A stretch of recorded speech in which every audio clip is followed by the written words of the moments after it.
There is a particular kind of quiet that exists on the edge of a city. Not the quiet of peace, the quiet of distance. The quiet you feel when streetlights thin out, when the sidewalks turn into gravel, and the road begins to curve into the countryside. Port Coquitlam, British Columbia, just outside Vancouver.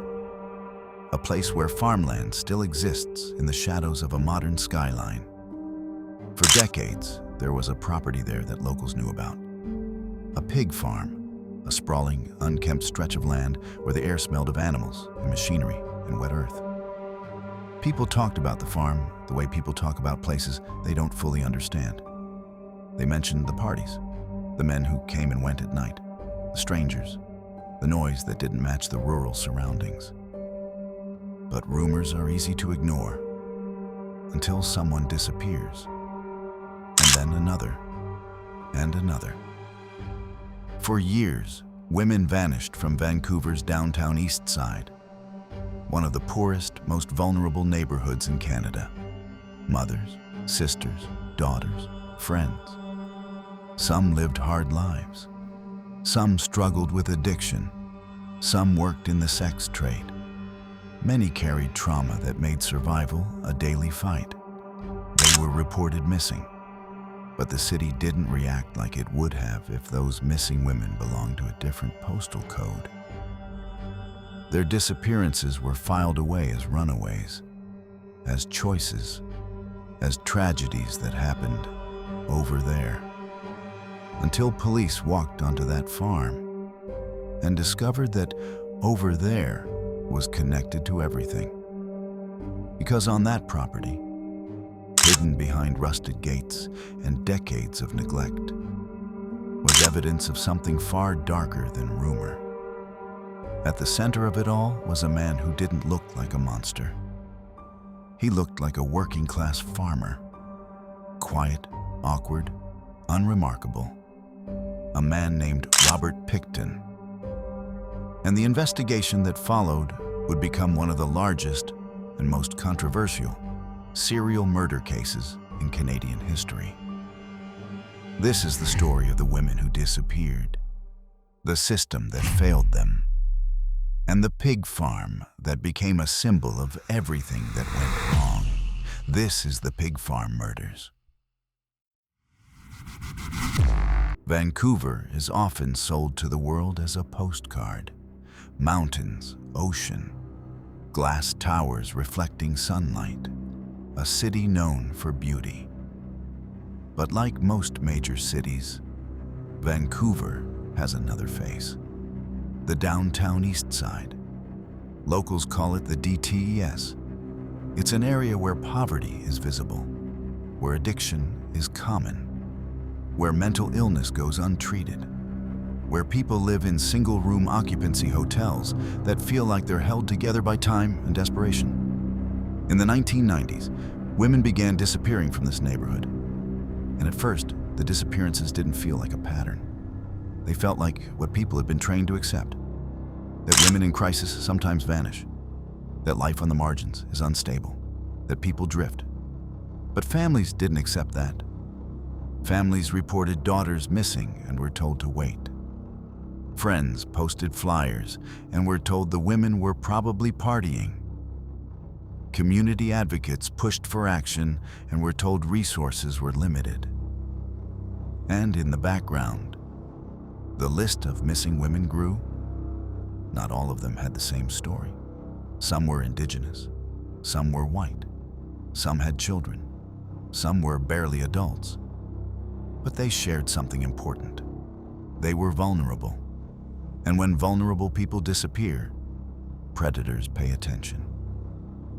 By the late 1990s, the fear in the DTES was no longer subtle. Women warned each other. They moved in groups. They memorized license plates.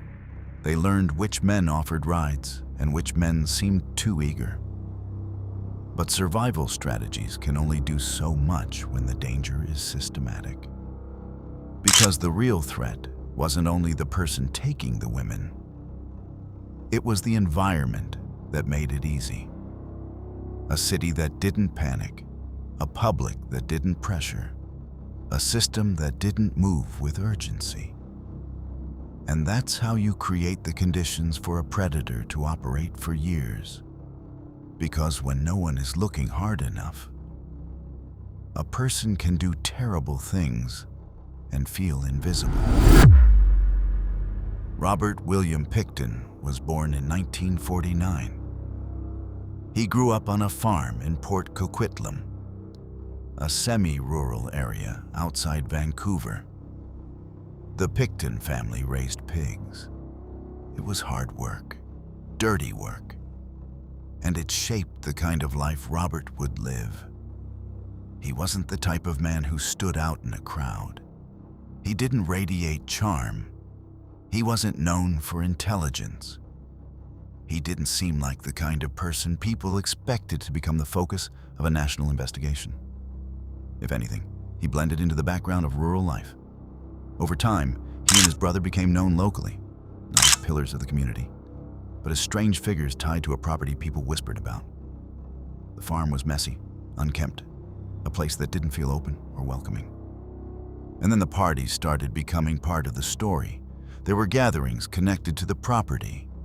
People later described crowds, noise, and a steady stream of visitors. Some called it a party scene. Others described it as chaotic. And where there's chaos, there's opportunity. Women from the downtown East Side were known to be around that world. Sometimes for social reasons, sometimes because of the kinds of survival choices that poverty forces. And here's what matters. When multiple vulnerable women are disappearing from the same city, and the same rumors follow the same property, the truth doesn't stay hidden forever. It only stays hidden until one investigation opens the door. Long before the pig farm became an infamous crime scene, there were moments that should have triggered urgency. Warning signs, allegations, reports that, in hindsight, feel impossible to ignore. But hindsight is cruel because it turns missed opportunities into permanent regrets. Over time, law enforcement began to hear about women who had last been seen with the same kinds of people, the same circles, the same locations. Some community members insisted a predator was operating, not a vague fear, a real person, a repeat offender. And when people in the DTS said that, they weren't speaking from paranoia. They were speaking from experience, because that neighborhood had learned to identify danger the way you identify weather. You don't guess. You feel it. You see patterns. You notice who doesn't come back. The pressure slowly built. Families demanded action. Advocates demanded action. And eventually, law enforcement began putting more focus on the disappearances. But by then, the clock had already been running for years. And every year that passed meant more women who never returned. In early 2002, the case took a turn. Not because police suddenly solved the missing women crisis, not because a confession appeared, but because of something that often changes investigations. A separate case, a separate complaint, a different reason to search a property. Authorities obtained grounds to search the Pickton farm. The initial purpose wasn't framed as a serial killer search. It wasn't a cinematic raid based on one dramatic tip. It was a process, legal steps, search warrants, the machinery of law enforcement moving into place. And once police were on the property, what they encountered shifted everything. Because investigators began to find items that raised immediate alarm. Not rumors, not whispers, potential evidence. Indications that women who had gone missing might be connected to that land. Once that connection was made, the entire operation changed. The farm wasn't just a farm anymore. It became a crime scene. And that meant specialists, forensic teams, evidence technicians, searchers trained to work slowly and carefully through land that could conceal things for decades. The scale of it was enormous, because unlike a single building, a farm is not contained. A property can hold years of hidden truth. And the moment a place becomes a crime scene of that magnitude, you're no longer solving one disappearance. You're confronting an entire era of missing people. The search of the farm turned into something Canada had rarely seen. A long-term forensic operation. A slow, methodical excavation. And if you've ever watched an investigation unfold from the outside, it can look frustrating. Why is it taking so long? Why are they moving so slowly? Why is nothing happening? But this is the difference between suspicion and proof. When prosecutors eventually go to court, they don't bring rumors. They bring evidence that survives scrutiny. And on a property like that, evidence doesn't come neatly packaged. It comes in fragments, in traces, in items that have been exposed to weather and time, in things buried beneath dirt and routine and neglect. As investigators worked, the public learned more. The pig farm became headline news. And the question the city couldn't stop asking was the same. How could this happen for so long? How could so many women disappear without a faster response? As the operation continued, police moved toward formal charges. And when those charges came, they were staggering. Robert Pickton was charged with the murders of multiple women. The number was so high that it felt unreal to the public. To families, it wasn't unreal. It was confirmation of their worst fear, that the missing women were not living new lives. They were gone. And the system that had dismissed them was now forced to confront what dismissal had allowed.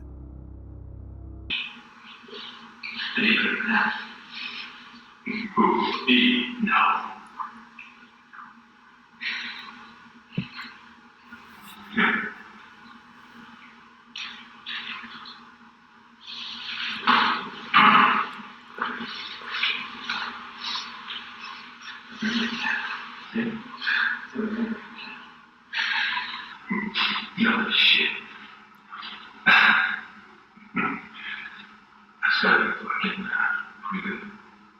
Okay? Pretty much nothing left.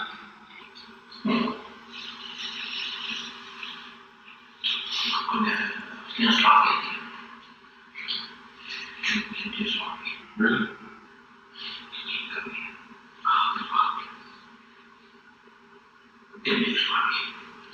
See? Fucking garbage, fucking ridiculous, fucking. When someone like Robert Pickton becomes the center of an investigation, the story isn't only about the suspect. It becomes a mirror, a reflection of how a society values people. The DTES had been screaming for attention for years, and now the entire nation was paying attention. But only after a rural farm became impossible to ignore. There were questions everywhere. Questions about police practices, about jurisdiction, about interagency communication, about whether early tips were missed, about whether the social status of the victims shaped the urgency. And those questions weren't just political. They were personal, because families of missing women had been living in suspense for years.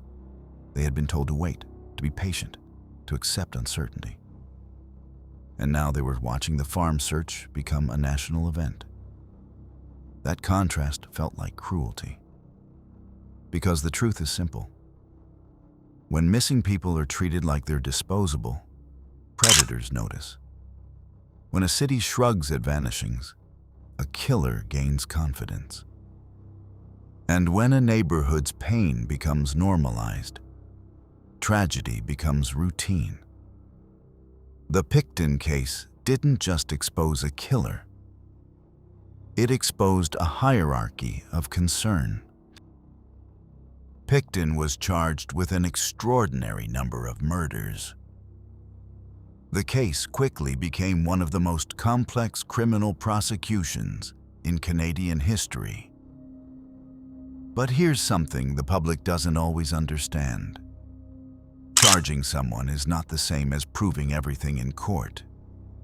A case of this magnitude creates legal battles immediately. Evidence must be organized. Search procedures must be defended. Every step the police took gets examined under a microscope. Defense teams look for mistakes, for contamination, for reasons evidence might be unreliable. And prosecutors must decide how to bring a case so large that it threatens to collapse under its own weight. So decisions were made, strategic decisions, legal decisions, painful decisions. Because when there are many victims, families want every name honored in court. They want every life represented. They want every story heard. But the legal system sometimes moves differently than grief. Sometimes it narrows. Sometimes it compresses. Sometimes it chooses a smaller number of charges to secure a conviction rather than risk losing everything in an overwhelming trial. That reality would become one of the most controversial aspects of the Pickton case. Serial killer Robert Pickton has officially pleaded guilty. A statement of facts was read out in court detailing how Martin Charest admitted to locking himself in a room with Pickton before assaulting him with a broken broomstick in May of 2024. Guards were unable to enter at the time, and Pickton died of his injuries nearly 2 weeks later. Charest says he, quote, did it for the victims because 74-year-old Pickton was bragging about his notorious murders. Charest was charged with first-degree murder back in July. Pickton was convicted in 2007 for killing 6 women, but later admitted to killing a total. Robert Pickton will spend his life in prison. His name will be remembered in history. But the real legacy of this case should not be the killer. It should be the warning. Because what happened in Vancouver wasn't only the work of one man. It was the result of years of silence, years of dismissal, years of looking away. And the question that remains is uncomfortable. How many disappearances does it take before a society decides it matters? How many missing posters do you walk past before your brain stops noticing them? How many families have to beg before authorities treat a disappearance like an emergency? The Pickton case forced Canada and the world to confront the cost of indifference, because predators don't always operate through brilliance. Sometimes they operate through permission, the permission created by neglect, the permission created by stereotypes, the permission created when victims are treated as though they invited their own fate. And for every woman who disappeared, there were people who loved her, people who waited, people who hoped, people who kept a place in their heart open, even when time tried to close it. This story is not just about a pig farm outside Vancouver. It's about what happens when a city decides some lives are easier to ignore. And it's about the moment the truth becomes impossible to ignore anymore. This is Global Casefile, and this was the Pig Farm Murders.